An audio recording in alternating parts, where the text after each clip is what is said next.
was just going to see if I'm registering on there.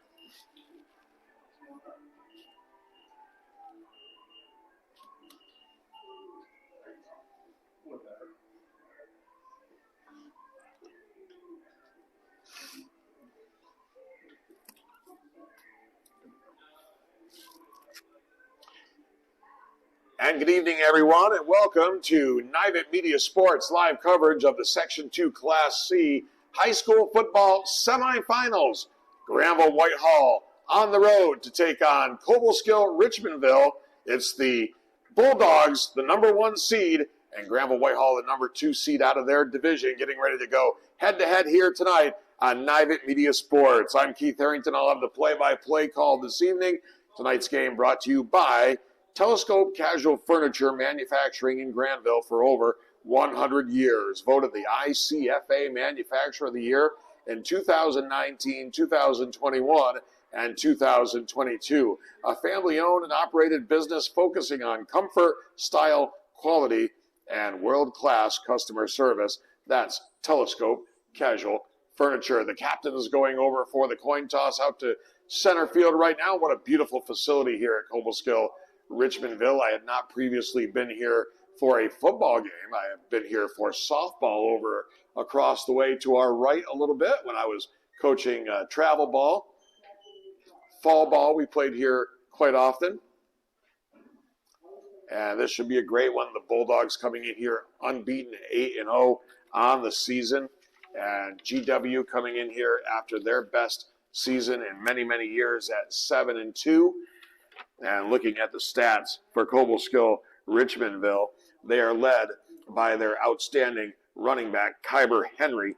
Henry coming in here averaging 15 yards a carry. He has 20 touchdowns on the season and averaging 118 yards per game. 5 of those 20 touchdowns came a week ago. Right now we'll pause for our national anthem.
Very nice rendition of the national anthem here at Cobleskill-Richmondville High School. And what a season it's been for Coach Kevin Gibo's Granville-Whitehall squad. They were sitting 2-2 after the first 4 games. They took an absolute shellacking on the road at Black Horses Stadium against Schuylerville. And at that point, talking to the coach, talking to the players after the game, they said one thing, that's it. We're going to run the table from this point on. And so far, that has held true. They won their last 4 regular season games, one of them being a forfeit, of course, over Taconic Hills, and then won last week in their first playoff game against Canajoharie Fort Plain OESJ, 27-7. And then, of course, now that puts them here in the semifinals against Cobleskill-Richmondville. Cobleskill-Richmondville, as I mentioned, undefeated at 8-0 on the season. Their most difficult challenge was against Fonda Fultonville, but this is a team, folks, that's had impressive numbers. They've scored over 40 points in all their games this year. They've scored over 50 in 5 out of their 8 games. They've had 2 shutouts defensively, and all but 3 games they've held their opponents in single digits. So It's a strong team, this Bulldogs team, on both sides of the ball. And they're going to be a tough out here tonight for GW. But I was on the field before the game, and the GW players and coaching staff very confident in their ability to come in here tonight and get the job done. So it should be a great night of high school football here on Nivett Media Sports. So it's going to be Cobleskill-Richmondville going on offense first tonight. Timothy Pratt putting the ball on the tee for GW. He counts his players, makes sure he has the right number on the field. And we'll be having the opening kickoff and getting this one underway in just a few seconds here. It's the Class C sectional semifinals here at Cobleskill-Richmondville. The Cobleskill-Richmondville Bulldogs against Granville-Whitehall. And I heard the guys in the booth next to us on radio talking about the Golden Horde, but they are not the Golden Horde anymore. Golden Horde was Granville, and Railroaders was Whitehall. There's been some controversy. I don't know if I want to call it controversy. Discussion about a future nickname. One that's been thrown around is the Quarrymen because of the slate quarries up in the area. So we'll see if that comes to fruition at some point down the road. Opening kickoff's going to be taken at the 25-30, right up the middle of the field to the 40-yard line. A nice return, and Cobleskill-Richmondville is going to have outstanding field position to go on offense. Their first possession here of the night, and that was Ben York, it looks like, number 13 on the return. And the Bulldogs will start first down and 10 at their own 40-yard line. We're just underway here in Cobleskill-Richmondville. And coming out to run the quarterback spot is Caleb Hantho, number 7. And, of course, we expect to see in the backfield Kyber Henry, who had that 5 touchdowns a week ago. 2 receivers to the right. They'll work from the shotgun. They'll throw out in the flat, little zero pattern there. And on the catch and the carry is Cameron Jackson. And Jackson gets up across midfield in the GW territory at about the 48-yard line. That's going to be enough to move the chains. Picked up about 12. It's first down and 10 for the Bulldogs. So just a simple zero pattern out here on the right flat. And it was very successful, picking up 12 yards. This time 2 receivers will go to the left side. They'll set up Carlos Torres as a wingback here on the right. And it's going to be a handoff to Henry. And Henry is going to be brought down across the 45-yard line. Sam Remington, one of the guys there for Granville-Whitehall, also number 17, Matthew Ingerson, coming up from the left corner spot on the play. And it's a pickup of about 5. It's going to be second down and 5 from the GW 43-yard line. 2 receivers go to the left. And Torres lined up as the wingback, it looks like, on that left side. They're going to pass this time, back to pass, looking down the middle. They're going to go deep. They got a man out there, but well covered. Ingerson back there on the coverage. The intended receiver on the play was Carlos Torres. Torres coming off of that wingback spot, also out there in the pass pattern deep, and apparently more open than Torres was Cameron Jackson. Jackson was running a pattern far on the outside, and he was pretty much behind the defense and uncovered, but Hantho decided to throw in the direction of Torres. It was well covered there by the GW defense by Ingerson. Third down and 5. They'll keep it on the ground. This is Henry. Henry's got the 35 down close to the 30 before he's brought down there. Once again, Sam Huntington was there for GW. Gavin Kramer also there, number 6. But it's enough to pick up the first down for Cobleskill-Richmondville at the 32-yard line of Granville-Whitehall. So the Bulldogs on the move on this opening drive. They'll send 2 receivers out to the left side. That is York over there along with Cameron Jackson. Shotgun formation. They'll send Torres in motion. Torres cuts it back inside. He's got the 30 before it looks like C.J. Monty grabbed a hold of him and tried to haul him back. Patrick Egan also in there on the play for GW, but not before Torres was able to get across the 30 to about the 27 or 28-yard line. They're going to call it the 27, picked up 6. It's 2nd down and 4. Actually, 2nd down and 5 up on the scoreboard, so we'll go with that. Once again, the same 2 receivers go out to the left side. That's Jackson and York over there. Torres is wide to the right.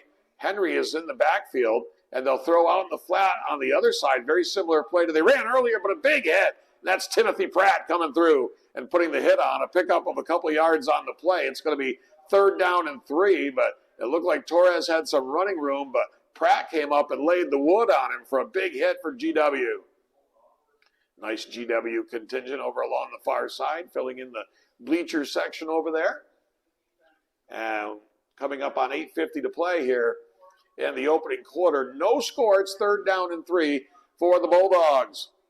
Coming out wide to the right side this time is Jackson. Henry's in the backfield. They'll give it to Henry, and he's down inside the 20, inside the 15, down close to the 10. Ball comes loose late, and GW's got it.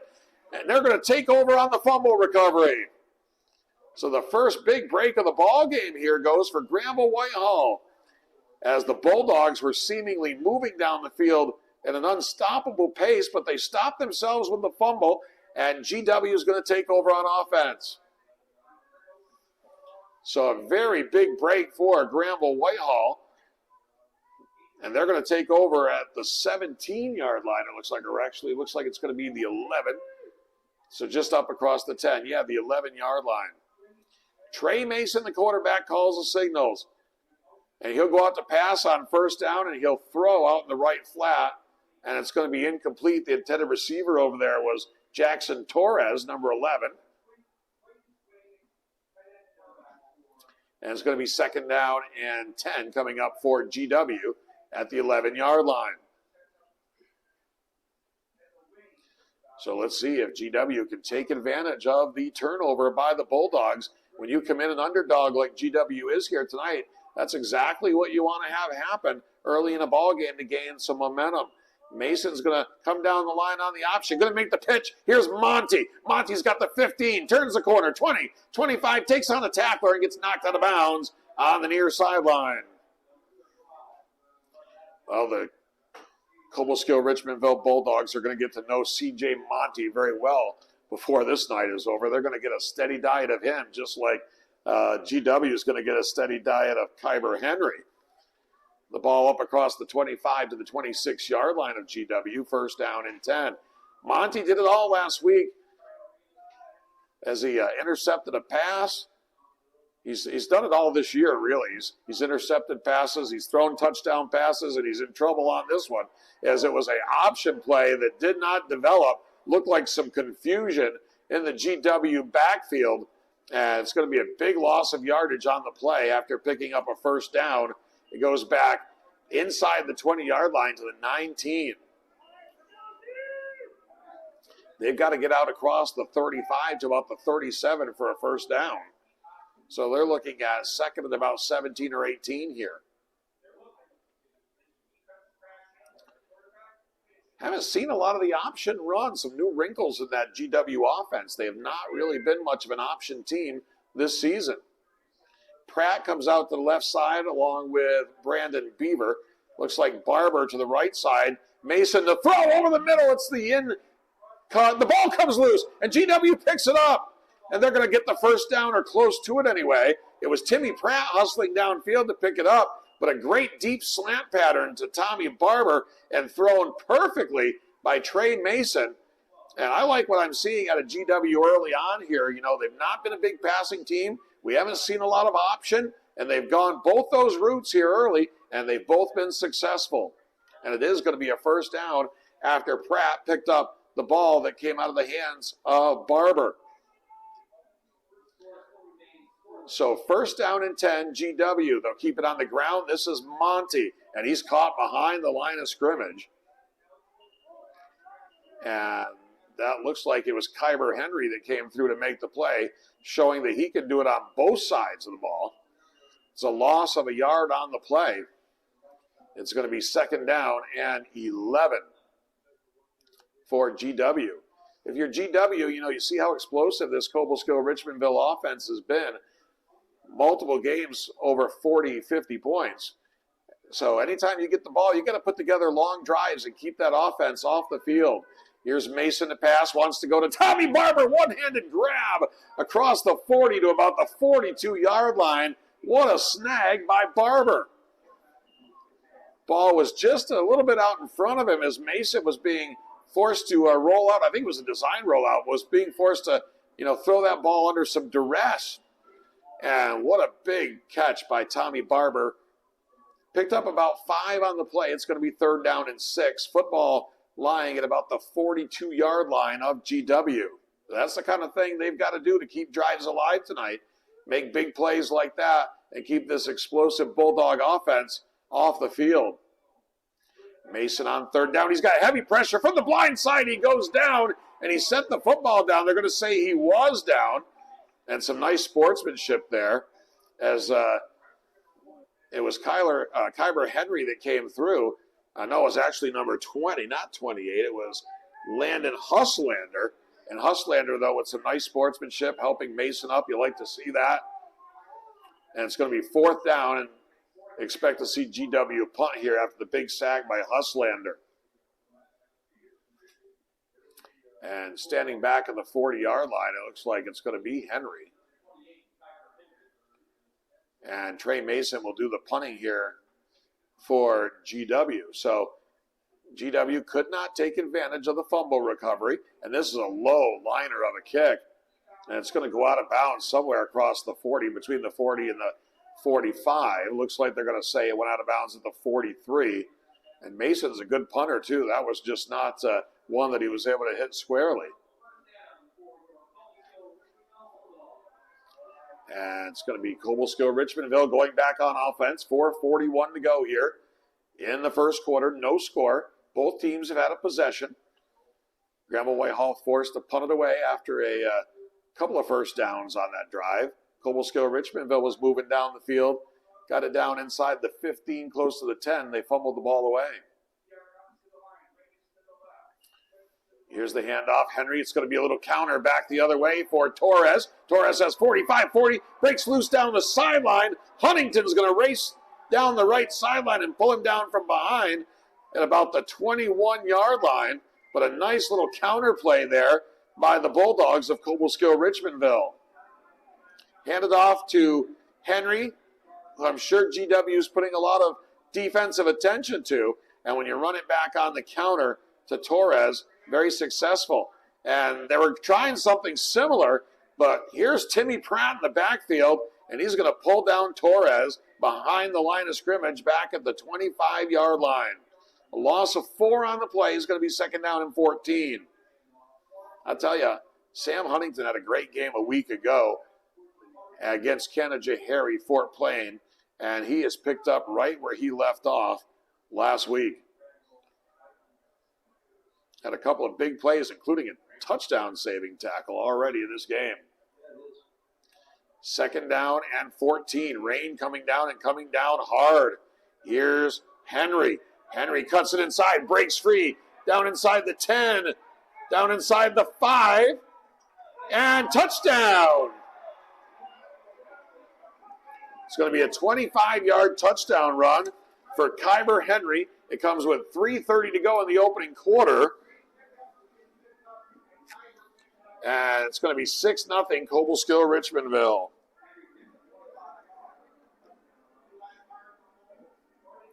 So the extra point kick upcoming here.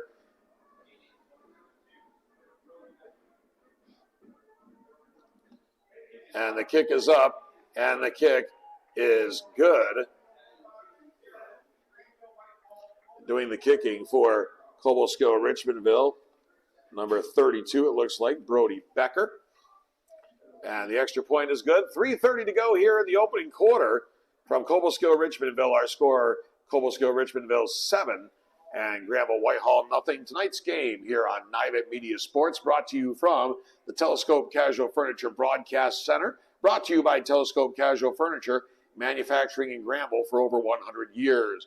voted the ICFA Manufacturer of the Year in 2019, 2021, and 2022. Family-owned and operated business focusing on comfort, style, quality, and world-class customer service. That's Telescope Casual Furniture.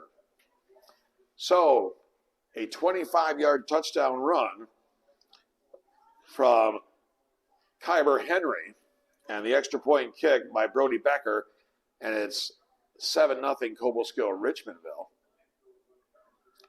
And so GW with a pretty important drive coming up here for early in this football game, as Tommy Barber is one of the guys back deep for GW. Gavin Kramer also back there. And the kick by Becker is a good one. It's going to be taken at the 10-yard line by Kramer. Kramer is going to be buried across the 20 at about the 22 or 23-yard line. And it's going to be first down and 10 for GW there. So great kick coverage. A nice kick by Becker, an excellent kick coverage by the Bulldogs. 3:25 to go opening quarter. GW goes on offense right at the 25-yard line, first down 10. So let's see if GW can answer here. It looks like they might be a short a player in the huddle. And yeah, they've got a guy coming out late here.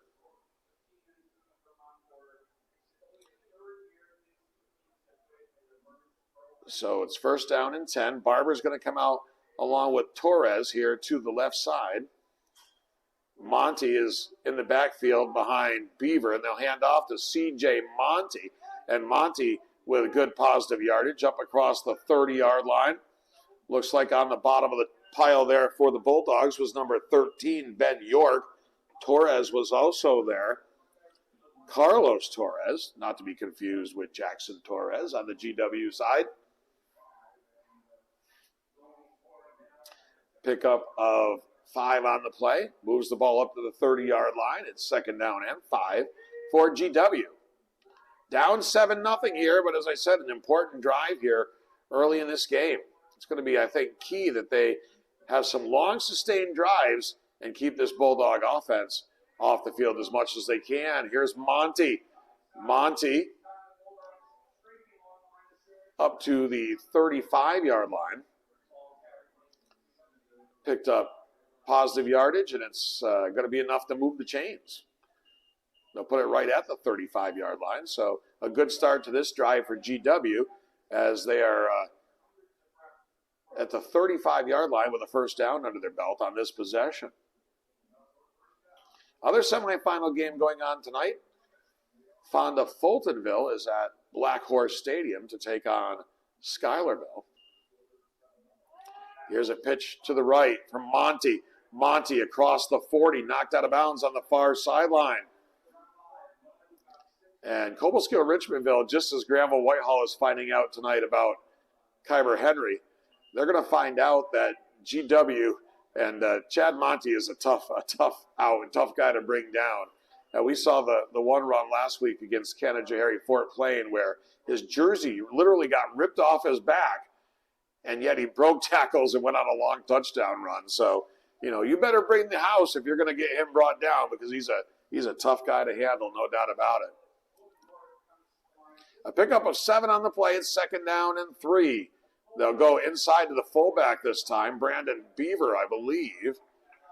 Him and Timmy Pratt both play some fullback. This is going to be Pratt, it looks like, on the carry coming out of the huddle there. And no gain on the play. It's going to be third down and 3 from the 42. Coming up to a minute to go here in the opening quarter. 7-0 Cobleskill-Richmondville. Section 2 Class C semifinals. Mason takes a snap, hands to Monty, and Monty appears to have the first down across the 45-yard line. And they will move the chains. So this, if you ask Coach Kevin Gibo, I think would be exactly the kind of drive he wants the squad to have tonight. When you look at Cobleskill-Richmondville, they've scored over 50, over 40 in almost all their games, over 50 several times. And you probably want to have long, sustained drives power football, move the chains, and that's exactly what they're doing. I don't know if you can pick this up on your camera, but the rain is just sweeping in sheets from left to right here across the field, if you can see it on your screen. But a pickup of, it looks like 6 on the play there by Monty, and GW in Cobleskill-Richmondville territory for the first time tonight.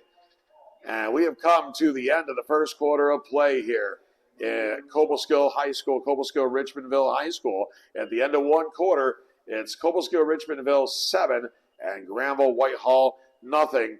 This is the Class C high school football semifinals on NYVT Media Sports. And we're coming to you tonight live from the Telescope Casual Furniture Broadcast Center. Tonight's game brought to you by Telescope Casual Furniture, manufacturing in Granville for over 100 years. Voted the ICFA Manufacturer of the Year in 2019, 2021, and 2022. Family-owned and operated business focusing on comfort, style, quality, and world-class customer service. That's Telescope Casual Furniture of Granville, proud sponsor of our live stream here tonight of the Class C high school football sectional semifinals. And, you know, I was talking about what a great view we have of the field, what a great clean window this is, and thank goodness we're inside, but we got a lot of raindrops on it clouding up the view right now. Second down here for Granville-Whitehall, and they'll run it right up the gut. And once again, it's going to be C.J. Monty, and that big offensive line for GW is doing the job right now. They're winning the battle in the trenches. And when Granville-Whitehall on that first drive tried to run the option and tried to run some stuff to the outside, it was the speed of Cobleskill-Richmondville that thwarted that effort. So they've come out on this drive and said, hey, we're just going to play power football. We're going to run it right down your throats behind that big offensive line. And guess what? It's working here so far. And even more important, it's keeping Cobleskill-Richmondville's offense sidelined here. Here's a handoff to the outside, a pitch, a toss to the right. And it is Monty, but he's tripped up for a loss of yardage actually on the play. It looks like they lost 2.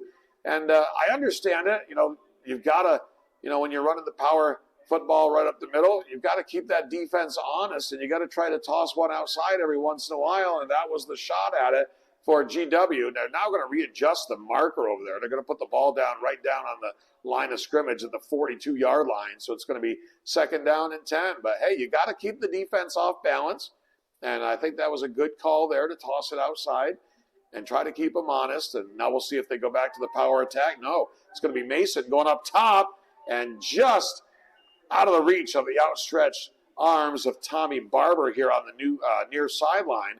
It's incomplete. It's going to be third down and 10. Clock stop, 10:28 to go here, opening quarter. 7-0 Cobleskill-Richmondville. And we saw a little rain on and off on the way down here.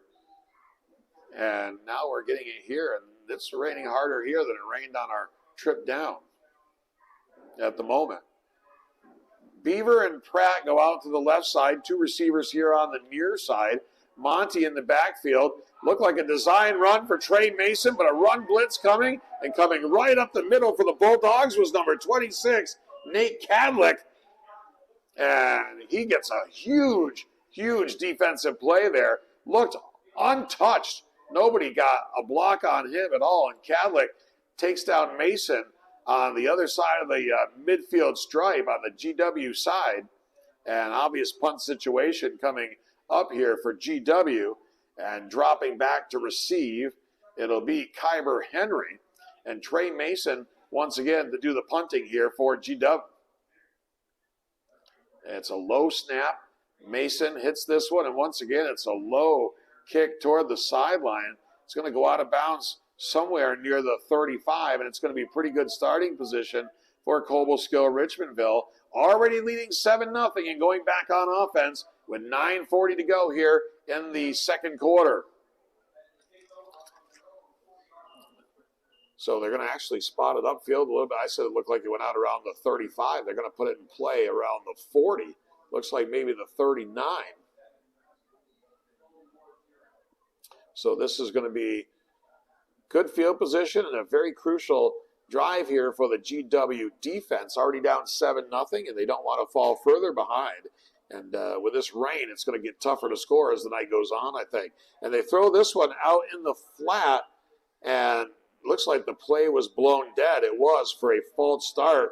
And I don't know if you folks at home saw the reaction of C.J. Monty, but C.J. Monty was in a position where he might pick that ball and go the distance for a pick six.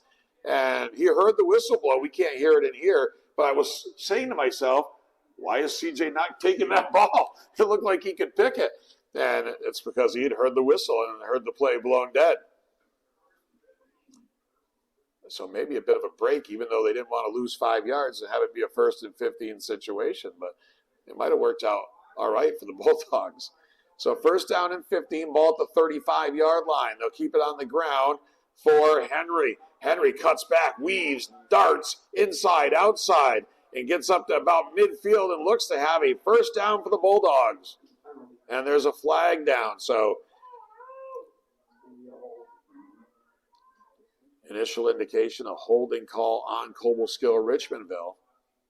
And the Bulldogs have just stopped themselves so far. GW's yet to stop them on the night. A fumble on the first drive, a false start on the first play of this drive, and, of course, a touchdown on their second drive, and now another penalty here on a hold, which is going to take the ball back to the 25. So they have really been the only ones to stop themselves tonight in this first 2 quarters here. 2 receivers come out to the left side. Shotgun formation for Hantho. He'll take the snap. Ball comes loose, and he's going to be swarmed under back around the 15-yard line. So certainly GW is going to have their chances here if they keep seeing miscues on the part of Cobleskill-Richmondville. And, you know, obviously with the points, and some of it's got to be the rain, but with the points they've put up this year, the impressive numbers they've put up, you know, they've just struggled here in the early part of this game, and we'll see if GW can take advantage. So it's going to be all the way back to the 14-yard line, 2nd down and 35 with 8:45 to go, 2nd quarter. Ben York's out here to the left side. Likely Jackson over there on the right, I would guess. And now the snap, the ball comes loose again, confusion. And did Granville-Whitehall get it? And they did. GW recovers the football, so once again in trouble with the exchange and the snap. And one thing was very obvious on that play, and that's that Caleb Hantho was not expecting the ball to be snapped at that point in time. He was nowhere ready to receive that snap. And the ball came loose, and Granville-Whitehall is going to take over on the doorstep, looking to score and try to bring this game even, or maybe even take the lead with a 2-point conversion. Mason's going to hand it off. Here's Monty. Monty heading toward the end zone. No signal yet except from Tommy Barber. And now we get it from the official here on the right side. It's a touchdown GW. It took one play. C.J. Monty, 5-yard touchdown run. And it's a 7-6 ball game with 8:21 to go here in the 2nd quarter. So after not taking advantage of the first Cobleskill-Richmondville miscue on the fumble, they take advantage of it here. Enzo Ream with the extra point kick, and it's no good. And we had heard that Ream had been having a little bit of trouble with an injury issue, and the kick was no good. So 8:21 to go here in the first half. It's a 5-yard touchdown run from C.J. Monty after recovering a fumble from Cobleskill-Richmondville. Our score right now is Cobleskill-Richmondville 7 and Granville-Whitehall 6. So Cobleskill-Richmondville, when you look at their numbers this year, they've been very, very impressive. We talked about, and I talked about in my column this morning actually, how in their 8 ball games, they've been over 40 points in just about all of them and over 50 in several of them. And that was a major concern for GW coming in here tonight. They've got just a balanced attack with so many weapons, but errors and turnovers have hurt them here in the early going of this ball game, and it's allowed GW to feel pretty good about themselves here at this point, trailing just a point, 7-6, 8:21 to go, second quarter. And they're going to go with the onside kick here. And Cobleskill-Richmondville was not fooled, is right there, ready to go, was number 55, and it went right to him, William Miller.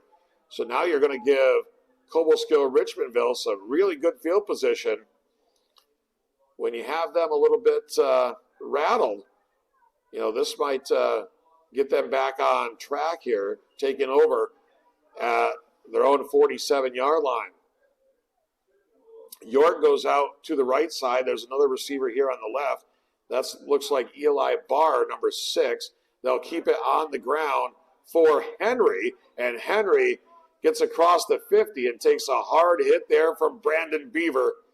We all know Beaver's like a wrecking ball. He can lay the wood on you for sure. Also an excellent wrestler. We were talking about with some of the Cobleskill-Richmondville people before the game, how some of their top players are also very good wrestlers. And Brandon Beaver has that wrestler mentality. He's an excellent wrestler for the Granville side of the GW merger. And he hits everybody hard every time he hits somebody. But a pickup of 5 on the play. It's going to be second down and 5 at the GW 48. Here's Henry once again, this time trying to root up the middle. He gets hit by Timmy Pratt and is able to get forward to about the 45-yard line. But Pratt with the initial hit there. Looks like they're going to put it down at about the 44. So it's going to be third and a yard coming up here for the Bulldogs as we've gone under 8 minutes to play in this opening quarter, 7-6 Cobleskill-Richmondville. York goes out to the right side. Once again, it looks like it is Eli Barr on this side, and they'll keep it on the ground. And somebody for GW getting up there limping a little bit. Looks like Jackson Torres. But it's going to be a first down up to the 40-yard line. First down and 10 for the Bulldogs. So a little dose of their own medicine with some power football right there from Cobleskill-Richmondville after GW used a little power football of their own on the previous drive. It's going to be a run from the quarterback, and the ball came possibly loose late, but he got right back on top of it. But that was a designed run for Caleb Hantho. And Hantho gets up to the 35-yard line, picked up 5. It's going to be second down and 5. So it would be a huge feather in the cap of GW if they could get a stop here. Maybe get the ball back, maybe go in the locker room with the lead, or at the very least just 7-6. But the Bulldogs have a drive going here, second down and about 5 from the 35-yard line. They send out York way out to the right side, it looks like over there. They'll keep it on the ground. And this is Kyber Henry. And Granville-Whitehall's got a wrap and tackle right there. They did a lot of hitting, but not a lot of wrapping and tackling. And that allowed Henry to get some extra yardage. One of the guys over there for GW was Landon King, number 69. And it's a pickup of about 3 yards on the play. It's going to bring up a third and a couple here, 3rd and 2 from the 31 for the Bulldogs. Probably 4 down territory right here. Approaching 6 minutes to play with the clock stopped here in the second quarter, 7-6 Bulldogs. In a sweeping rain. Torres is going to go in motion. Hantho will fake to him. There's going to be a holding call or something coming in here. It was from the back judge, which typically makes you think it could be holding.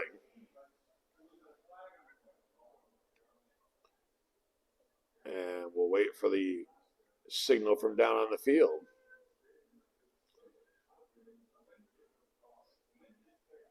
And it is going to be a hold on Cobleskill-Richmondville.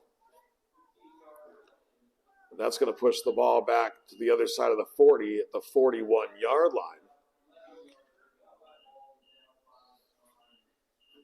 And Eric, my cameraman and producer here, that's all I can say is thank goodness we ended up being inside. Because it would not have been fun.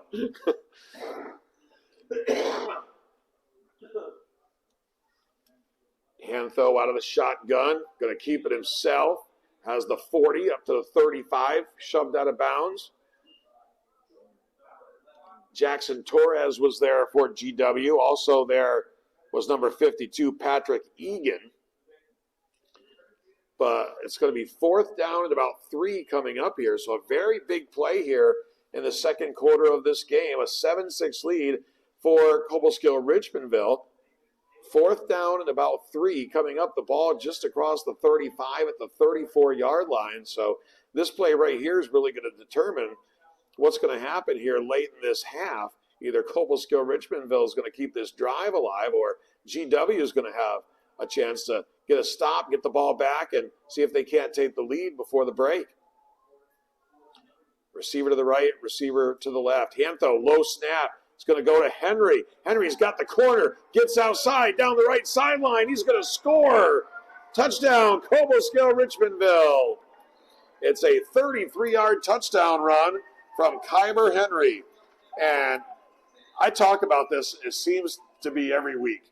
How many times, and it's a lot, in a high school football game or any really level of college, NFL, whatever, when you see a low snap or a ball come loose or whatever, and the defense overruns the play. You see it all the time, and that was very much what happened there. And the extra point kick is up and good from Brody Becker, and the 33-yard touchdown run by Kyber Henry. And the extra point kick is now made it 14-6 Cobleskill-Richmondville with 5:31 to go here in the half. Tonight's game coming to you live from the Telescope Casual Furniture Broadcast Center here in Cobleskill-Richmondville, Cobleskill-Richmondville High School in Cobleskill. And Telescope Casual Furniture is a manufacturer in Granville, and they've been doing it for over 100 years. Voted the ICFA Manufacturer of the Year in 2019, 2021, and 2022. Family owned and operated business focusing on comfort, style, quality, and world-class customer service. That's Telescope Casual Furniture. So I just said this play coming up is going to determine the direction of the rest of this half. And the direction, at least for right now, is a touchdown for Cobleskill-Richmondville and an 8-point lead. And the rain and the sweeping wind. And here's the kick. It's a line drive kick. And it's going to be taken by GW. Looks like Tommy Barber. Barber gets up to the 24-yard line, close to the 25, before being brought down there. Looks like it might have been number 5 on the tackle, Cameron Jackson. We're going to need to get the windshield wipers on here, Eric, pretty soon. It's getting more difficult to see. I got a big face of Stick your head out the window, will you, Eric, and take care of that. See if it's really raining. Yeah, right. 5:25 to go in the half, 14-6. Cobleskill-Richmondville. And this looks like it's going to be a designed run for Mason. There's a flag down. Mason finds some running room around the end on the left side. Picked up positive yardage, but very likely it's coming back. And the initial indications holding against Granville-Whitehall. And so that will push them back 10 yards. It just ran down. We need some of that stuff you spray on the windshield of your car that makes the water roll off. Yep. So the holding call against GW is going to push the ball back to the 20-yard line or beyond the 20-yard line. They're just marking it off now. So it looks like they're going to put it down on the 15 or the 13, it looks like. So it's going to be 1st and 20 from the 13-yard line from GW. And the last thing you want to do down here when you're back to the wall a bit is turn the ball over late in the half and give Cobleskill-Richmondville a chance to increase this lead before the break. It's going to be a handoff up the middle, and a nice run it is. And it looks like Monty on the carry. Monty got up across the 20-yard line. So they're going to put it down at around the, they picked up, it's going to be second down and 12, picked up 8 on the play. So about the 21-yard line. And they'll run it to Monty again. And Monty gets across the 25. They need to get up to the 30, to about the 34 for the first down. And Monty gets across the 30. No, not across the 30. I was looking at the marker over there. I was a little bit obstructed. About the 26-yard line. 27-yard line, third down and 6. Barber and Torres come out here to the right side. Heavy pressure, ball up for grabs in the direction of Torres. And it's going to be broken up, as it was Torres over here defensively for the Bulldogs. And it was Torres on Torres there. Jackson Torres on Carlos Torres. And it's going to be a, well, there's a flag down. Granville-Whitehall holding. Yeah, Granville-Whitehall holding.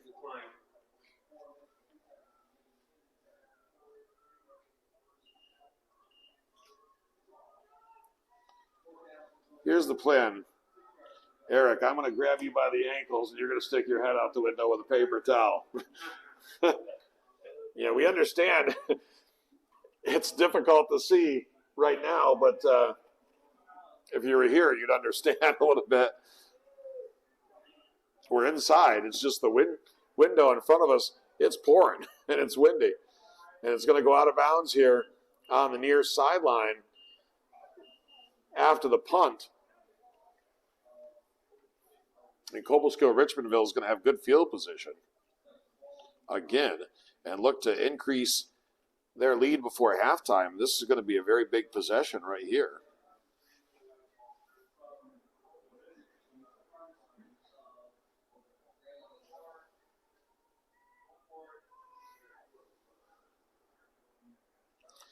So it's going to be first down and 10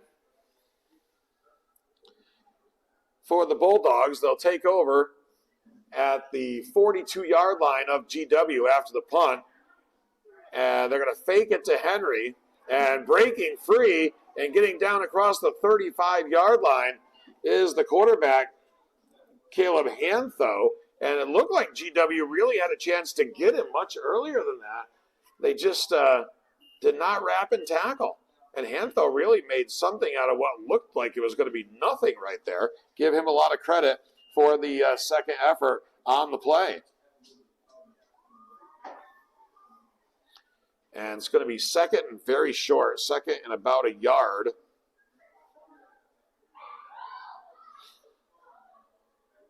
And like I said, we know it's a little bit blurry, and that's just because it is pouring here. And the window in front of us is just getting covered by water, by the rain. So the Bulldogs are going to pick up the first down here on the second down play. And this is a crucial time. It's danger time is the way I like to describe it here for GW. As down 14-6. 3:20 to go here before halftime. You don't want to increase this deficit if you can possibly avoid it. Cameron Jackson goes out wide to the right side. And it's going to be York here on the near side. And they'll run the ball, and it's well played that time by the GW defense. As they go inside, looks like one of the guys there for GW was Aiden Smith, number 3. You know, one thing I've noticed, and it's great to see, is there's been a lot of opponents helping each other out to get up out there. A lot of sportsmanlike, you know, instead of unsportsmanlike conduct, sportsmanlike conduct out there. There's a strong wind gust coming through right now. Second down and long. They throw down the middle. They go to the tight end this time. We haven't seen that yet tonight. And Hantho completes the pass, and that's number 87, Connor Wade, the tight end. And he makes the catch down near the 20-yard line. Looks like it's going to be third down and 5 at about the 21. And we hit the 2-minute mark to go here in the half. So third and 5 for the Bulldogs. Going out to the right side once again is Jackson. They've also got a receiver out wide of him. That looks like York. Hantho takes the snap, and looks like they got a chance to get Henry in the backfield, and they will. Monty came through. Also, it looks like Huntington was there, and Timmy Pratt was there as well. It's a loss of yardage on the play, and that's a big play defensively for GW. And there's going to be a timeout called on the field with 1:32 to go before halftime. Our score, Cobleskill-Richmondville 14 and Granville-Whitehall 6. This is the Section 2 Class C semifinals on Nivett Media Sports. Tonight's game being brought to you from the Telescope Broadcast Center by Telescope Casual Furniture, manufacturing in Granville for over 100 years. Voted the ICFA Manufacturer of the Year in 2019, 2021, and 2022. Family-owned and operated business focusing on comfort, style, quality, and world-class customer service. That's Telescope Casual Furniture, proud sponsor of high school football here on Nivett Media Sports. And glad to be here at Cobleskill-Richmondville tonight for the Section 2 Class C semifinals. So it's going to be fourth down and 7 for the Bulldogs at the GW 23-yard line. And GW, worst case scenario, like to go down 14-6 at the half. Best case scenario, stop them here and go down and score and try to draw even. Hantho takes the snap, comes down the line on the option, the pitch for Henry. They've got him tied up. There's a flag down, and it's going to be a loss of about 3 yards on the play, but let's see what the flag is about. Well played. It was Timmy Pratt that was over there for GW. And we'll get the call. And it's going to be holding on the Bulldogs. It's going to be declined. So what a big stop for GW. They're going to take over on downs, and that's just what they needed. They're going to get another shot at it here with 1:23 to go before halftime. Very big defensive stop right there. 2 big plays back-to-back by the GW defense. So Trey Mason's going to bring GW out. They're going to go to work on offense. First down and 10 at the 26-yard line, their own 26. And you do want to be careful here to not turn the ball over. And this is going to be Monty. Monty gets up to around the 30. Picked up positive yardage on the play. Picked up, it looks like about 4, maybe 3. It looks like 3 yards. Going to be second down and 7 from the 29-yard line. So we'll see how aggressive GW gets here offensively. They're going to pitch this one out to the right side for Monty. Monty trying to stiff arm his way out of trouble, but the cavalry comes, and Torres is there. Jackson is there. Also there for Cobleskill-Richmondville was number 26, Nate Cadlick. Looks like Kyber Henry was also over in the vicinity, and it's a loss of yardage on the play, and GW is going to use a timeout. So recapping the scoring here before we go to the break. It was Cobleskill-Richmondville with a nice drive going on their opening possession. They got down inside the 10-yard line. They fumbled it, and GW came up with the recovery, and GW was forced to punt on their first possession. Second possession of the game, Cobleskill-Richmondville took the lead. It was Henry with a 25-yard touchdown run. The extra point kick by Brody Becker was good, and that came with 3:30 to go in the opening quarter, and that made it 7-0 in favor of Cobleskill-Richmondville. On their next position, Cobleskill-Richmondville just came unraveled. They had a couple of penalties. They had a couple of miscues with the football. They turned turned it over at about the 5-yard line, and that's all it took for C.J. Monty with 8:21 to go in the half to take it in for the touchdown, but the extra point kick was no good, and that's where we stand right now at 14-6. Here's Monty. Monty gets up across the 30-yard line. Somebody had him around the ankles there, and now Cobleskill-Richmondville says, hey, we got 35.3 seconds up there. We're going to use a timeout. We're going to make them punt the football, and we're going to get another crack at it here. So very important that Granville-Whitehall was not able to move the ball after taking it over there. And now they're going to have to punt it away as they're facing a 4th and 6. And it's going to give Cobleskill-Richmondville another opportunity. And anytime you've got some weapons on the field like Kyber Henry and Cameron Jackson, the guys they've got, Torres, this is always dangerous to give the ball back to them in any circumstance. The dangers of having a plastic bag rain jacket. When you get it wrapped around your head and can't get it off is not a good thing. Here's the punt. Granville-Whitehall is going to let it roll, but it's going to end up on the GW side of midfield at about the 48-yard line with 25.7 seconds to go. So Cobleskill-Richmondville is going to get a chance to go to work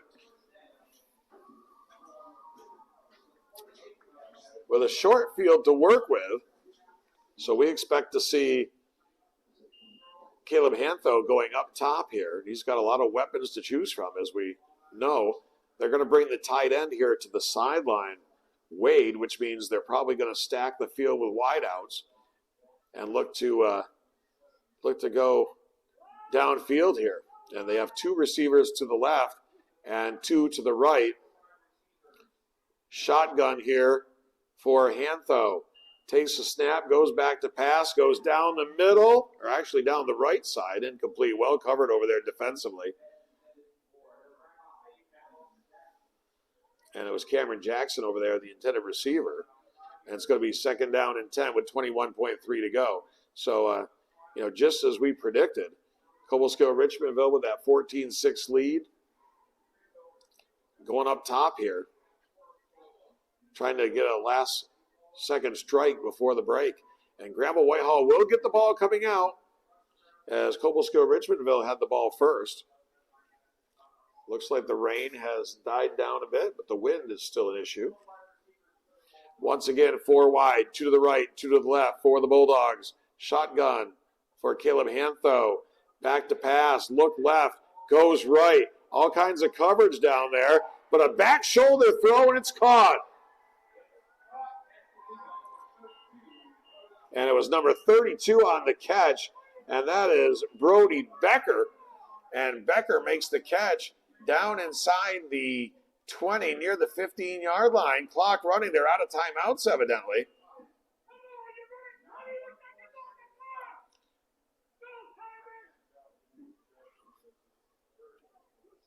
And so there's a timeout on the field. Looks like they're going to put the ball down at about the 16 or 17-yard line. They're going to put some time on the clock as the timeout for Cobleskill-Richmondville. I thought maybe they were out of timeouts. 11 seconds. So they want 11 seconds on the clock. I don't know how to do point 4. That's all right. Just 11. Yeah. I'm getting it. So a couple seconds being put back on the clock here.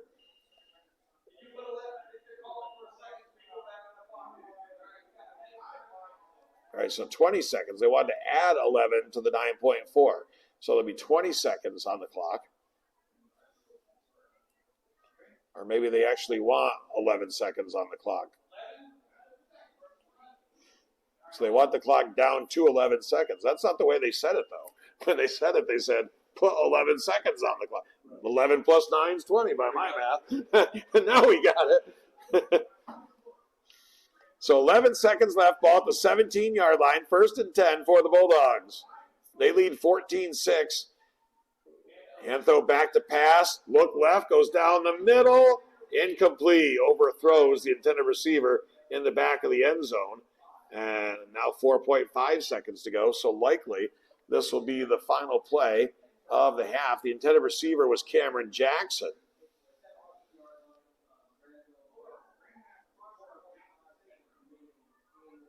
So it's going to be 3rd down and 10 for the Bulldogs. That's pretty much irrelevant at this point. From the 17-yard line of GW in what possibly could be the last play of the half. And they're going to go with a field goal attempt here. They're going to bring Brody Becker on. They're going to put it down at the 24. It'll be a 34-yard attempt. And the kick is up, and it is good. 34-yard field goal as time expires in the second quarter from Brody Becker in a wind and some rain. It looks like the rain's died down, but certainly he had the wind with him. If you look at the flag, the wind is blowing the same direction as the goalpost down there for the Bulldogs. And the 34-yard field goal from Brody Becker as time expires here in the second quarter. And as the teams go to the locker room for halftime, our score, Cobleskill-Richmondville 17 and GW, Granville-Whitehall 6. And that's going to wrap it up here for the first half of play. We're going to step away from the Telescope Casual Furniture Broadcast Center for a bit, and then we'll come back for the second half in about 15 minutes or so. This is the Section 2 Class C semifinals on Nivet Media Sports. Did you do it? No. They're going to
in like unidirectional, so it picks up the grade, but it picks up other stuff that it can, but it's not that good at it. And welcome back, everybody, to Cobleskill-Richmondville High School here in Cobleskill, New York. And the rain has come back, and we actually did wipe off the window here at one point. I grabbed Eric by the ankles. We swung him out around. No, not really. But we did get the window wiped off. And now, unfortunately, it has started to pour again because we did have a little break in the rain. But we're looking at the radar here. And we're hoping that in the next maybe 10, 15 minutes, this rain is going to get by us. And then maybe things will be a little bit better, according to the weather radar here. So Granville-Whitehall is ready to go. They're over on their sideline. Cobleskill-Richmondville just came out, went through some quick stretches. And that's all I can say is we're very glad we're not up on top of the press box where at one point we thought we might be. So can't say enough about the hospitality of everybody here at Cobleskill-Richmondville and making sure we can get inside and bring this game to you tonight here on the live stream. Section 2 Class C football semifinals. And as we get ready to start play here in the third quarter, it is Cobleskill-Richmondville 17 and GW 6. And it was Henry with the 25-yard touchdown run for Cobleskill-Richmondville to begin the scoring.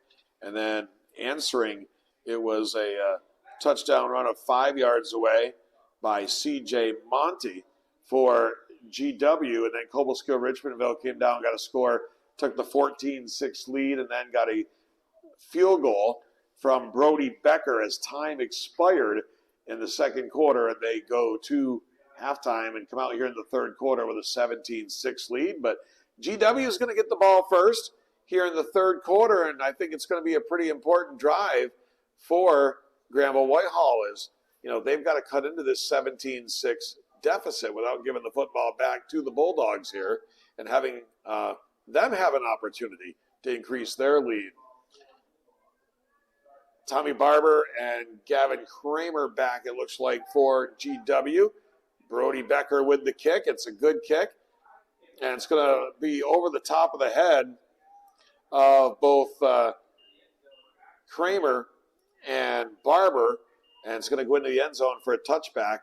Quite a leg for Becker. I mean, he kicked that 34-yard field goal. The flag is basically dead right now, but when he kicked that field goal, he had the wind blowing his direction. And I'm not sure that was a factor after watching his leg right there. He's just got a big leg. So first down and 10, GW at their own 20-yard line to start play here in the third quarter, 17-6, Cobleskill-Richmondville. Trey Mason will call the signals. He's got a full house backfield with him. He's straight underneath the center.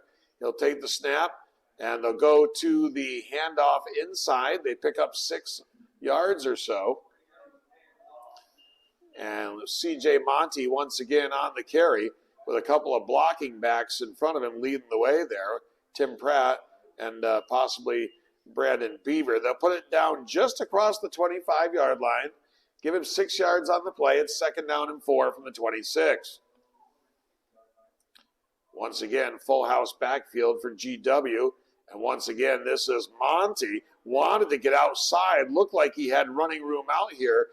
The wet turf got a hold of his cleat and started to bring him down. And then it was number 63, Jake Lesage, finishing him off there for the Bulldogs. It's going to be third down and 2 coming up just shy of the 29-yard line here for Granville-Whitehall.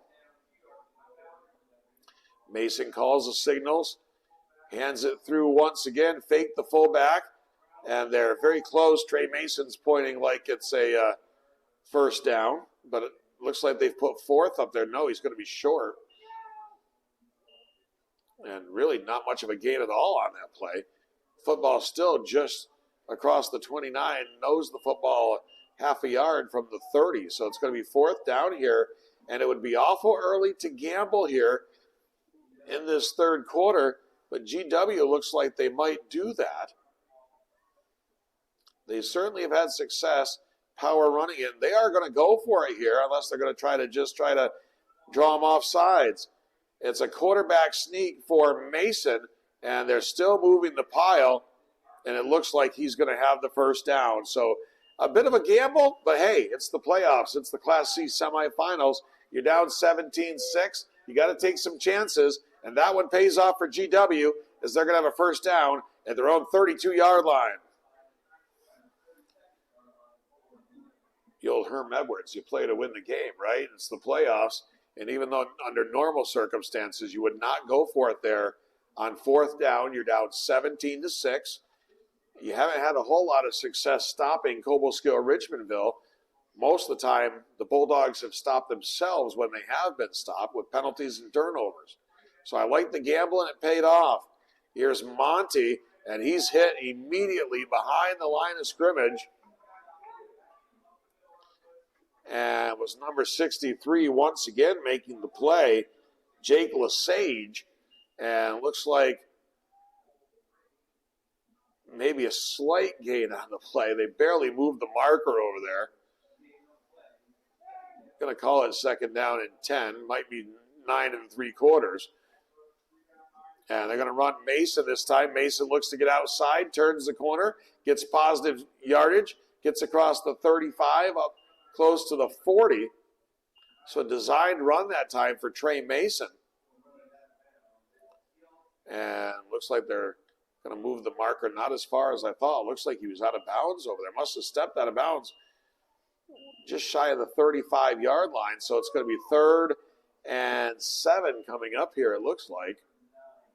Well, no more like 3rd and 9, but doesn't look like 9 looking across where they've got the marker over there, but we're going to split the difference and go 3rd and 8. Once again, tight formation here for GW. Mason underneath the center, takes a snap. They're going to hand to Barber. Barber's going to get outside. He's got close to first down yardage. He's got the first down up to the 45-yard line. First down on the reverse, the end around to Tommy Barber. And he faked it coming back the other way. And the whole Cobleskill-Richmondville defense went for the fake. They all came this way. And Tommy Barber had the ball going around the right end, and they all were heading to the left end. And it's going to be first down and 10 for GW at the 44-yard line, their own 44. So this is a very big drive for Granville-Whitehall, down 17-6. They've already picked up a conversion on fourth down. Mason takes the snap, hands off to Monty. And they're pushing the pile. Great effort here by GW to get something out of that play. Looks like they're going to pick up about 3 yards on the play. It's going to be about second down and 7 coming up here at the 44-yard line. And if you're GW, hey, you just want to keep moving the chains, try to navigate your way down and cut into this 17-6 deficit. And if you're doing that, Caleb Hantho and Kyler Henry and company aren't out there doing more damage. So second down and 7. Once again, it's Monty. And Monty found a hole and just ducked his head underneath it and gets up close to the first down marker. And Patrick Egan leading the way there on that play for GW. Also in there doing some blocking up front was number 71, Ethan Studley. And it's going to be 3rd and a couple coming up here. About 3rd and 3 in Bulldog territory at the 48-yard line. So GW has had the ball this entire quarter. And they're going to continue to have the ball as they're going to have the first down here. And it looks like Monty once again. I said earlier in the ball game, I said the Cobleskill-Richmondville defense is going to get to know C.J. Monty quite well here tonight, and that has proven to be the case. They're getting a steady diet here of number 35, one of the best ball carriers in Section 2. First down and 10. Once again, it's Monty. A little bit of a hole on the left side. Got up across the 40 to about the 39-yard line. Small pickup on the play. Picked up about 3. It's going to be second down and 7. And we're down to 6.5 minutes to go here in the quarter. And GW has used up half of this quarter here in the third quarter. And, you know, it's got to be the exact strategy you would think that Coach Gibo would come in here with. I mean, this team is a team that scored over 50 points, I think 5 times, I think is what I said this year, and over 40 in every game. So, I mean, to come out here and just let them run up and down the field is not a viable strategy, but using the power running game, keeping them off the field, working well. Here's Mason trying to get outside, but they've got him behind the line of scrimmage, and that's going to be a big loss. And now we've got extracurricular activity at the end of the play. And we've been talking all night about the tremendous sportsmanship we've seen between these two teams, helping each other up and whatnot. But something triggered a little anxiety right there. There was more than one flag thrown. So the officials are going to get together and do the what'd you see, what'd you see, what'd you think type of thing and try to get this straightened out.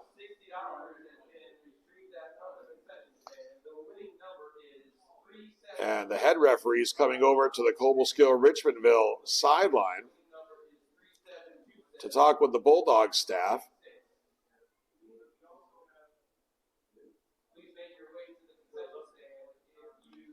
Personal foul, unsportsmanlike conduct on Granville-Whitehall. Personal foul, unsportsmanlike conduct on the Bulldogs. Penalties offset. Did they both get ejected? Is that what I just understood? I saw a thumb and then a thumb. I don't know if it's a. And it looked like he went boom, boom.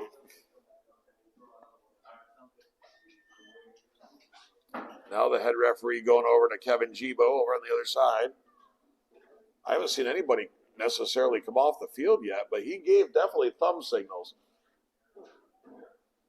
One kid was talking to him over here on this side. I don't know who it was. He's on the bench. That's who he's talking to, 63. So he probably got lost. Yeah. 63 and 62 on it. Right. It looks like a couple ejections here. One for each side.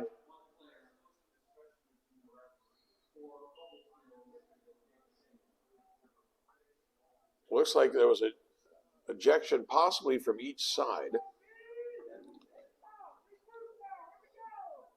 Because you wouldn't usually have unsportsmanlike conduct on 2 guys and only throw 1 out, is what I'm thinking.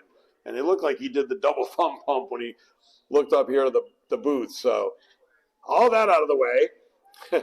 It's third down and long. It's a low snap. Mason is in trouble. He goes down to get it. And still on his feet, gets the 50, gets the 45. And give a lot of credit there to Trey Mason, because that was going to be a much worse loss than it turned out to be.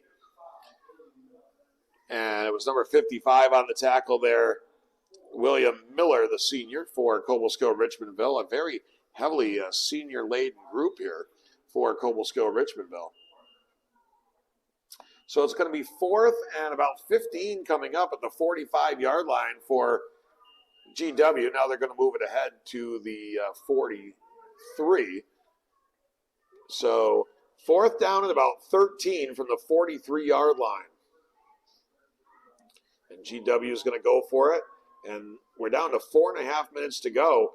They have used this entire quarter on offense, but it's a moot point if they don't cash it in with points.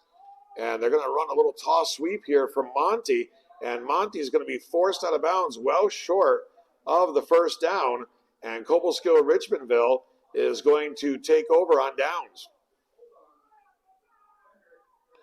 So Granville-Whitehall keeps the football for nearly the first 8 minutes of the quarter. But yet, they come up empty.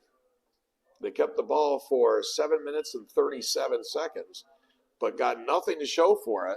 And now, Cobleskill-Richmondville is going to finally go on offense here in the third quarter. at the 36-yard line, first down and 10.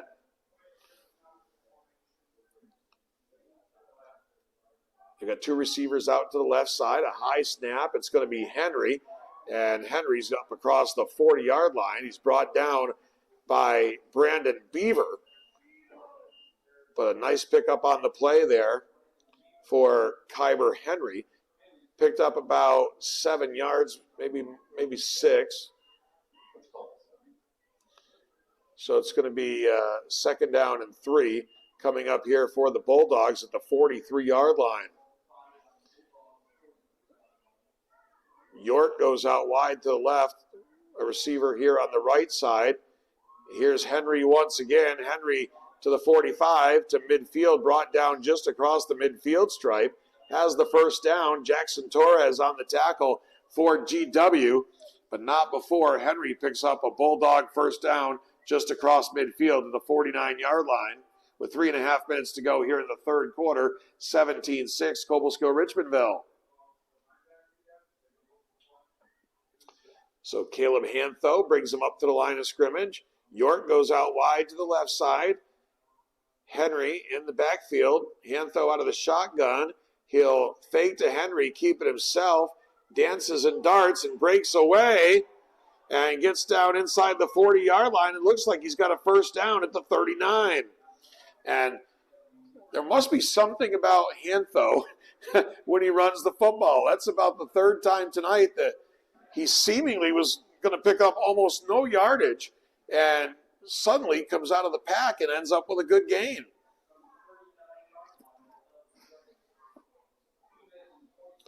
So it's a first down and 10. Cobleskill-Richmondville at the GW 39-yard line. York is out wide to the right side. Henry's in the backfield with Hantho. Send a man in motion, and they'll give it to the motion man on the jet sweep, and he's got yardage down across the 35, close to the 30. Now they'll move the pile using a little bit of a strategy out of the GW playbook there, and it's going to be another first down for the Bulldogs. And that was Eli Barr on the jet sweep picking up positive yardage, and it's going to be first down and 10 at the 27-yard line.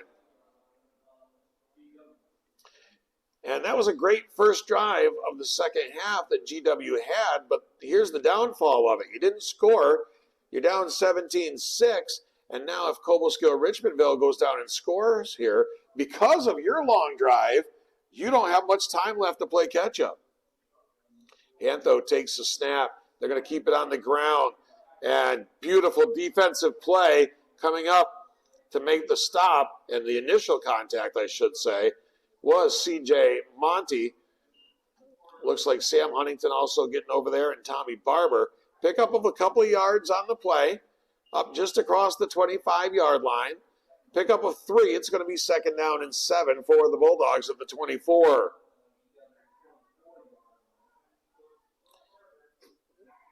We're coming up on a minute to play here in the quarter. So, yeah, that long drive that didn't end up resulting in points could end up being the kiss of death here in this quarter for GW. Second down and 7 from the 24. Hantho works out of the shotgun.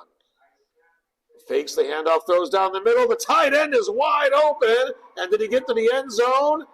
Looks like they're going to say he's down at the 1-yard line. But it was Connor Wade right down the seam, the tight end.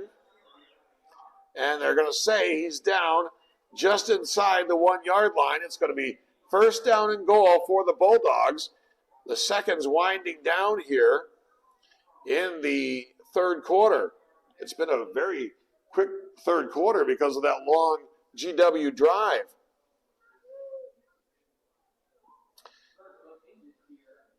So first down and goal for Cobleskill-Richmondville inside the 1-yard line. Hantho takes a snap, quarterback sneak, and he's across the goal line into the end zone for the touchdown with 12.4 seconds, actually now 10.9 seconds to go. It's Hantho with the 1-yard run on the quarterback sneak. And it's 23-6. And it's exactly what I said there. I mean, you took so much time off the clock and then didn't score that now that Cobleskill-Richmondville went down and scored on their only possession so far here in the second half, you put yourself in a position where you're behind 3 scores. The extra point kick up and good by Brody Becker. And as they come back up the field with 10.9 seconds left here in the third quarter, the 1-yard touchdown run by Caleb Hantho, and it is now Cobleskill-Richmondville 24 and Granville-Whitehall 6. Tonight's game coming your way from the Telescope Casual Furniture Broadcast Center, brought to you by Telescope Casual Furniture, manufacturing in Granville for over 100 years.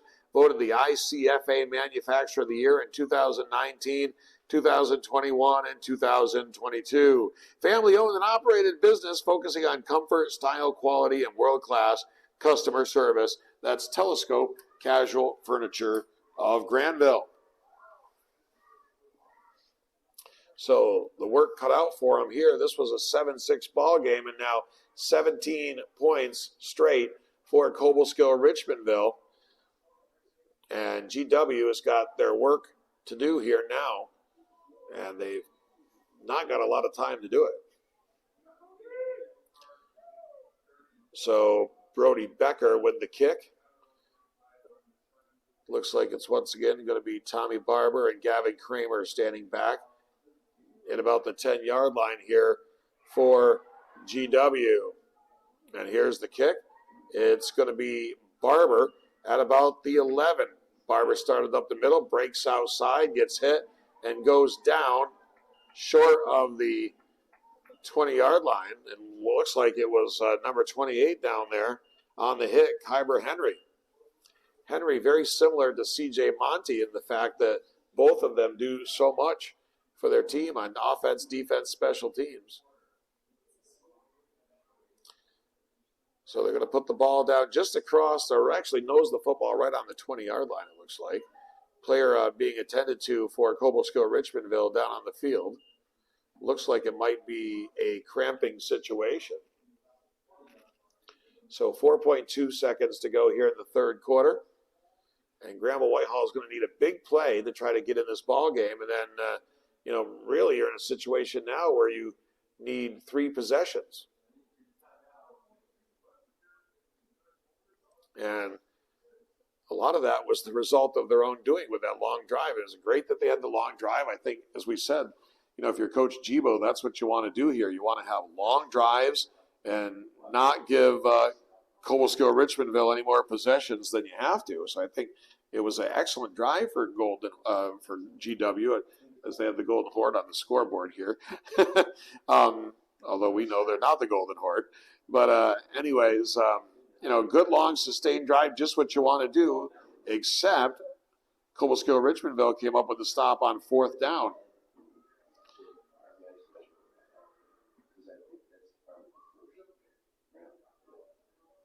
So Granville-Whitehall is going to take over 1st down and 10 on the 20-yard line. And we'll see what they do to try to get themselves back in this ball game. Looks like it's going to be I formation with Beaver and Monty. Trey Mason underneath the center. He'll call the signals. Has a couple receivers to his right. They hand it off on 1st down to Monty. Monty burrows his way up to about the 25-yard line, and that's going to do it for the third quarter here at Cobleskill-Richmondville High School in Cobleskill. Our score at the end of 3 quarters is Cobleskill-Richmondville 24 and Granville-Whitehall 6. This is the Section 2 Class C football semifinals on Nivet Media Sports. Tonight's game being brought to you from the Telescope Casual Furniture Broadcast Center. Brought to you by Telescope Casual Furniture Manufacturing in Granville for over 100 years. Voted the ICFA Manufacturer of the Year in 2019, 2021, and 2022. A family-owned and operated business focusing on comfort, style, quality, and world-class customer service. That's Telescope Casual Furniture of Granville, our sponsor of the Telescope Casual Furniture Broadcast Center here on Nivet Media Sports. So it's going to be 2nd down and 6 at the 24-yard line for GW, starting play here in the fourth quarter. And it was a brisk third quarter. Mason's going to go back to pass, rolls to the right, looking, throws, and just out of the outstretched reach of the arms of Jackson Torres.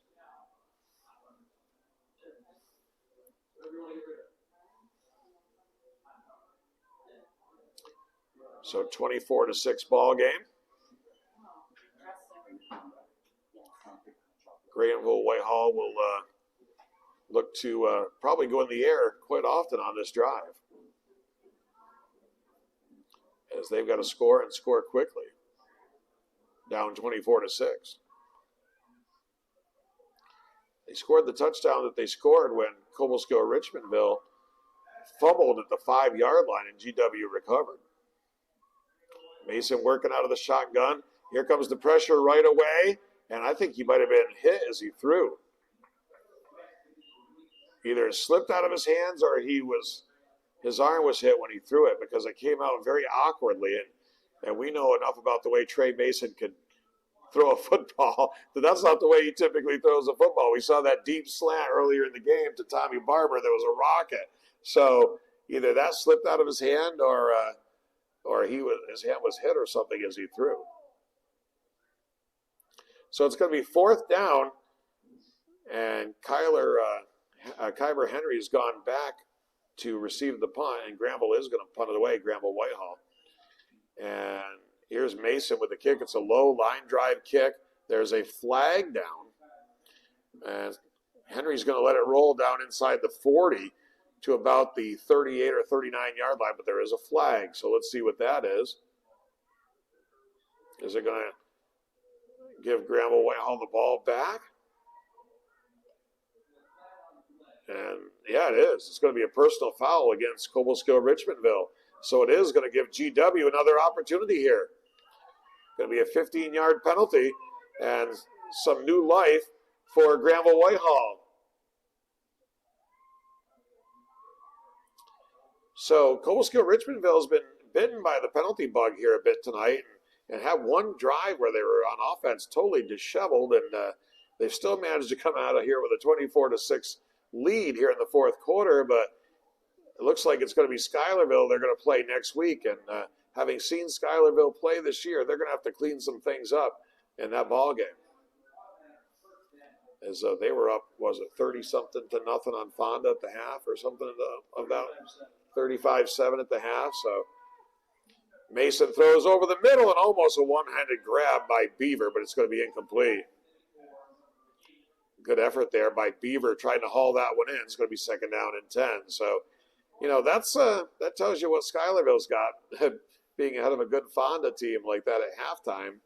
And I think against GW they were up like 40-something to nothing at halftime. So, I mean, that's a good football team, and they're going to have to clean up these little miscues. Second down and 10 for GW. Tommy Barber comes out here wide right. Jackson Torres is in the slot. They've got a receiver on the other side too. Mason to pass, and it's going to be caught by Monty. And Monty is going to be right at the first down marker at the 49-yard line. And we'll see if they got enough. They're going to be very, very close. And it is enough to move the chains. So it's going to be a first down GW at their own 49-yard line. 11 minutes to go in the football game here. 24-6. Cobleskill-Richmondville in the Class C semifinals. Mason's going to go over and get the play from the coaching staff on the sideline. Got to have a quick score here if you're GW, and then go to work defensively and try to get it right back to have a chance to get back in this ball game. Here's Mason back to pass, rolls left, throws on the run for Barber, and it was broken up and almost picked off over there. It was number 20 defensively, Landon Huslander. He had that sack coming from the blind side on the blitz earlier in the ball game, and he had a chance to pick that one off, but fortunately for GW, it's going to fall incomplete. It's going to be second down and 10 at the 49-yard line. Clock stop. 10:36 to go here in Cobleskill.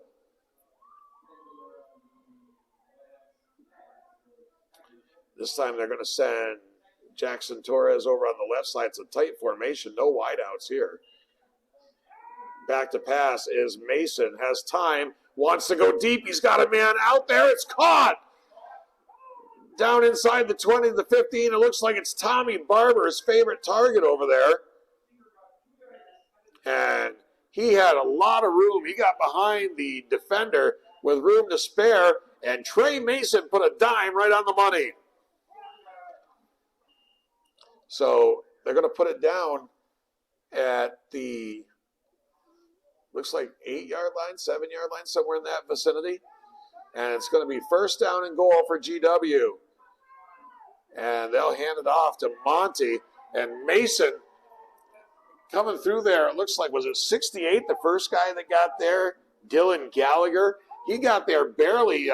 Mason barely had gotten it out of his hands to Monty. Going to be a loss of yardage there back to the other side of the 10 to the 12-yard line. So now it's going to be second down and goal from the 12 with 10 minutes to go. But it was Gallagher, I believe, that came through and got to Mason before he really handed the ball even off. Barber comes out wide to the right side, I formation behind Mason. Mason's going to roll to the right, looking. Everybody's covered. He's going to tuck it under and run. And he's going to be pulled out of the bounds by Torres close to the 10-yard line. Looks like just inside the 10 at about the 9. It's going to be third down and goal at GW at the 9-yard line with 9:35 to go in the ball game.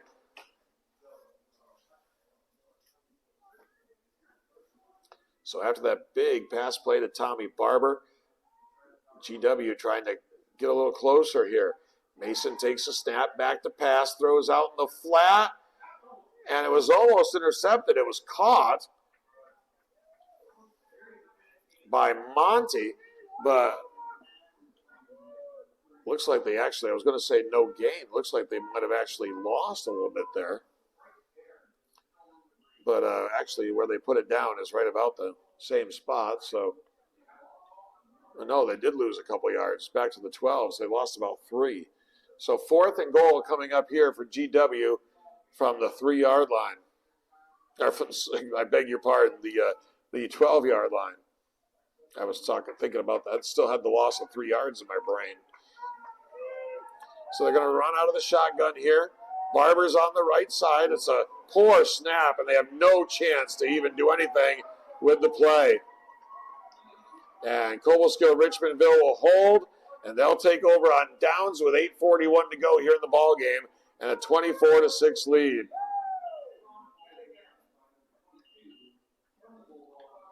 So it's just a matter now for Cobleskill-Richmondville of running some plays and running down this clock with 8:41 to go. And they'll be heading to the Class C Super Bowl to take on Schuylerville. Now, Schuylerville did lose a game, but did not lose a division game. They lost to Warrensburg Lake George in a non-division game. 2 receivers come out here to the left side for the Bulldogs. And they'll fake the handoff to the tailback, and taking off on the run is going to be Caleb Hantho. And Hantho gets up close to first down yardage, and he might have enough to move the chains, and he does. So the clock is the ally right now of Cobleskill-Richmondville. Is every time they pick up a first down, it's 4 more downs to run time off that clock with a 24-6 lead and make it nearly impossible for a GW comeback.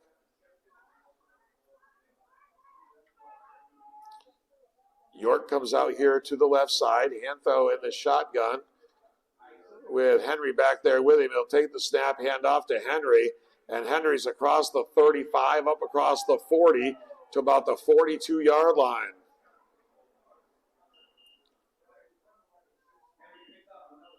So it's going to be first down and 10 Bulldogs, and they'll have a chance to run more time off the clock here.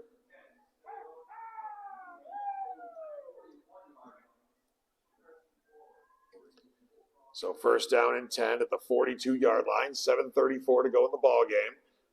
24-6, Cobleskill-Richmondville closing in on a trip to the Class C championship game.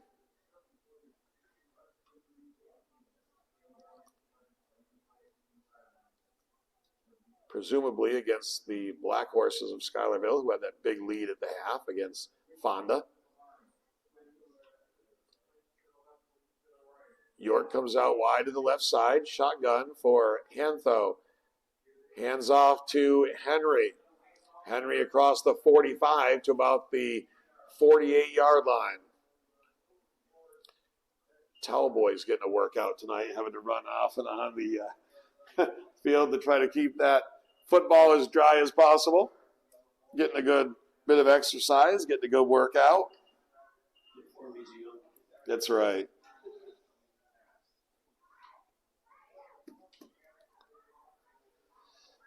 Second down and 4 coming up for Cobleskill-Richmondville. They're on 48-yard line. They lead at 24-6. Once again, York comes out here to the left side. Shotgun for Caleb Hantho. They send a man in motion. They'll hand it off to the motion man. And a huge hit out there. But down the field, down the left side, goes Carlos Torres. And Torres down to the 30-yard line.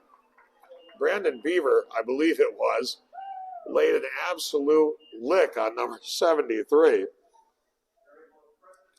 Aiden Frost. But to no avail, as down the left sideline was Carlos Torres for the first down to the 30-yard line with just under 6 minutes to play.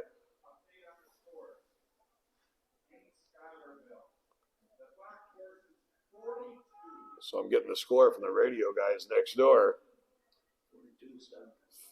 42 to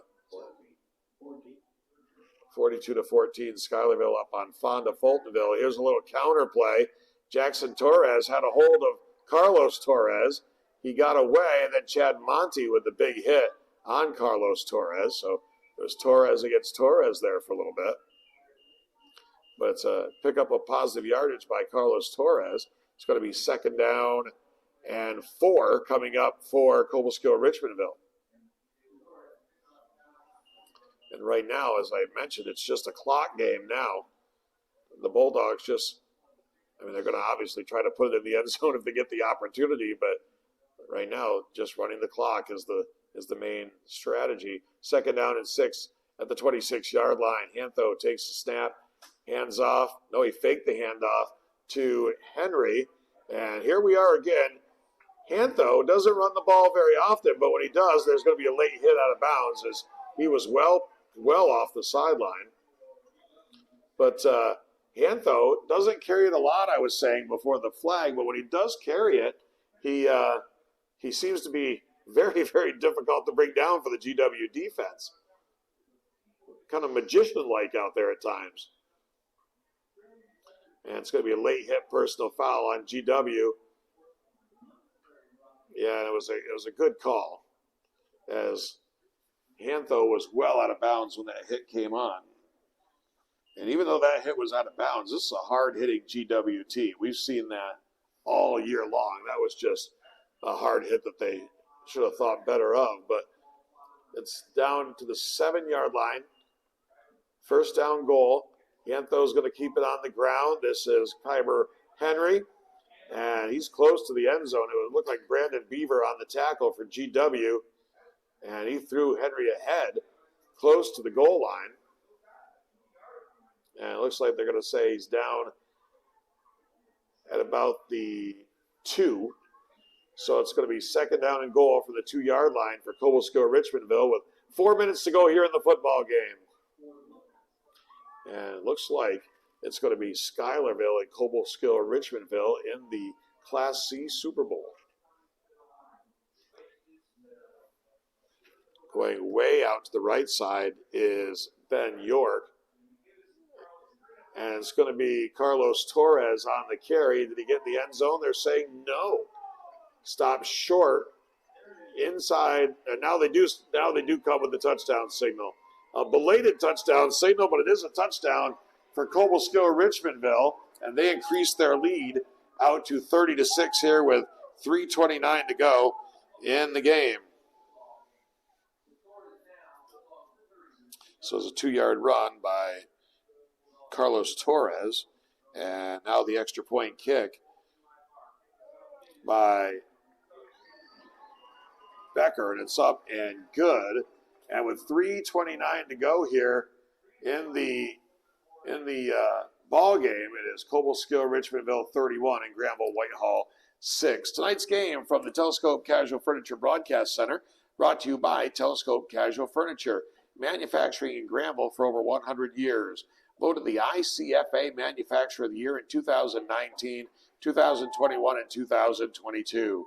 Family-owned and operated business focusing on comfort, style, quality, and world-class customer service.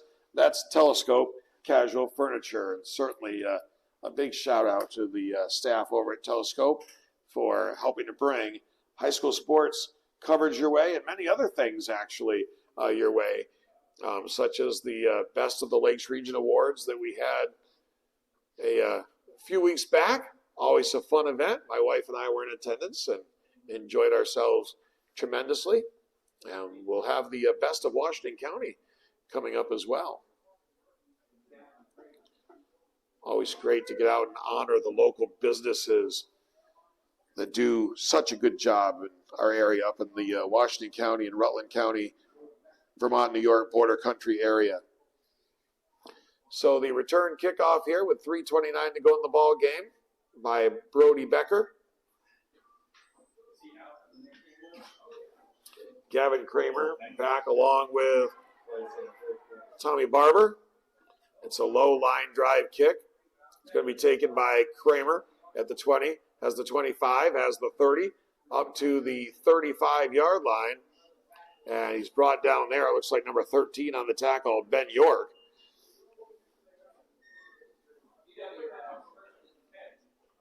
So it's going to be first down and 10 for Granville-Whitehall at the 35-yard line. 3:22 to go here in the ball game. So a comfortable 31-6 lead. Schuylerville comfortably ahead as well against Fonda Fultonville. So that'll be your Super Bowl next weekend.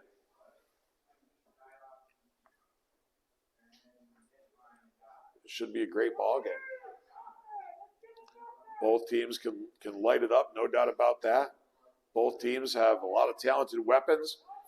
Should be a very fun game. Here's a handoff. This is Beaver. Beaver down the left sideline, still on his feet. Finally shoved out of bounds over on the far sideline. Excellent run by Brandon Beaver. Beaver is a junior, and you've got to think that him and C.J. Monty, both juniors, are going to be quite a tandem back there next year for GW. A great group of seniors here that will be wrapping up their careers tonight, but I know Coach Gibo is very excited about his junior class, and you saw one of them right there. And, of course, you've seen C.J. Monty a lot tonight. So, Granville-Whitehall will have a shot to get right back to this part of the playoffs again next year, but they're going to certainly lose some great seniors as well. The ball comes loose, and might still be loose. It looked like Mason was going to be on top of it. Cobleskill-Richmondville saying they've got it, and they do. So the Bulldogs are going to take it over here with 3:05 to go, and they'll be able to run a few plays, and then at some point probably get one first down, and then they'll be looking at going to the victory formation. So a turnover gives Cobleskill-Richmondville the ball back at the 48-yard line, their own 48. And as I said, they will probably run the football, try to run the clock down here, obviously, and one first down should put them in the victory formation. A couple of receivers come out here to the left side, Cameron Jackson and also Ben York. And they'll fake the handoff again here to Henry. And down the sideline goes Hantho, and he's knocked out of bounds by C.J. Monty over here at the 35-yard line. Looks like they're actually going to say he stepped out a little bit before that at about the 38. And there's a flag down. Yep, holding call.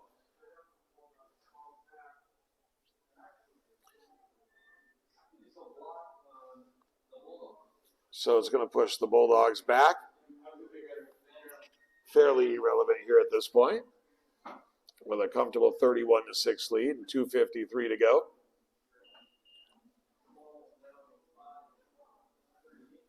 So they put the ball down at the 38, first down and 10.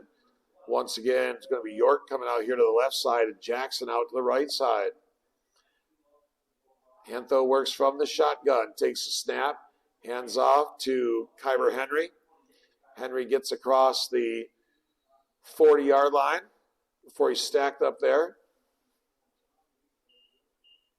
Looks like it was A.J. Landon there for Granville-Whitehall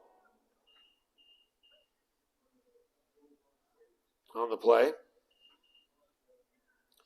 So the clock nearing the 2-minute to go point in this game.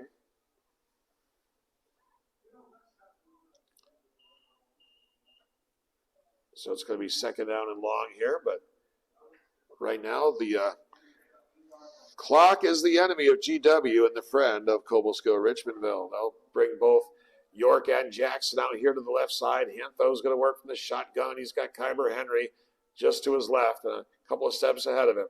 As you can see there on your screen, here's the fake.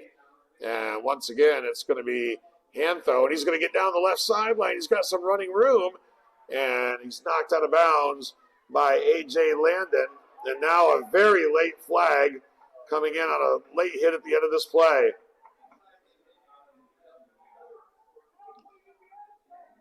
And that's going to be another big penalty with a minute and a half to go. But they'll be able to go to the victory formation here, which should calm things down, one would think.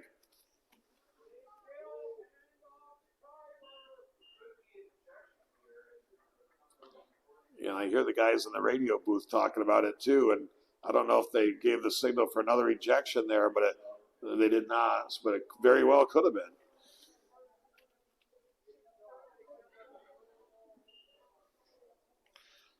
Nonetheless, I think the player was taken off the field by Coach Gibo regardless.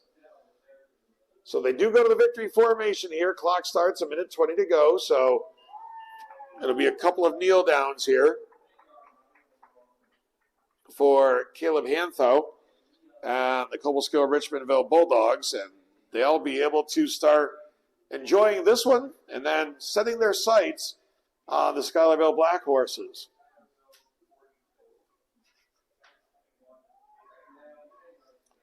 So once again, the victory formation here for the Bulldogs. Hantho will take the snap and take the knee. And Cobleskill-Richmondville is going to go undefeated into that ball game. Schuylerville does have the loss outside of the division against Warrensburg Lake George. And so the final seconds will tick off the clock here. And so it's going to be Cobleskill-Richmondville and Schuylerville in the Section 2 Class C Super Bowl next week. And Granville-Whitehall will see their season come to an end. And the players down there having some nice conversation. And for the most part, we saw a lot of sportsmanship here, but things got chippy late.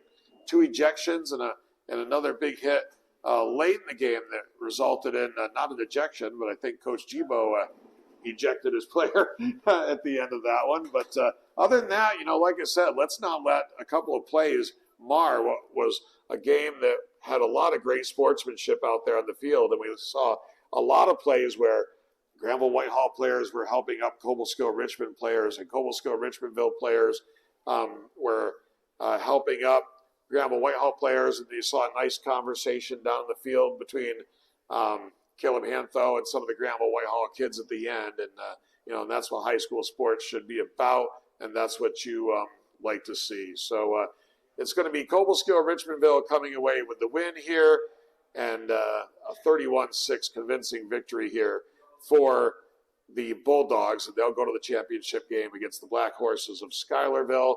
And Granville-Whitehall will see the best season in GW history come to an end, but certainly they've got to focus on that here tonight, the success of their season and the first playoff berth in GW history, the first playoff win in GW history, and the seniors have been outstanding here with this team, and Coach Gibo has got a great group of juniors he's very excited about.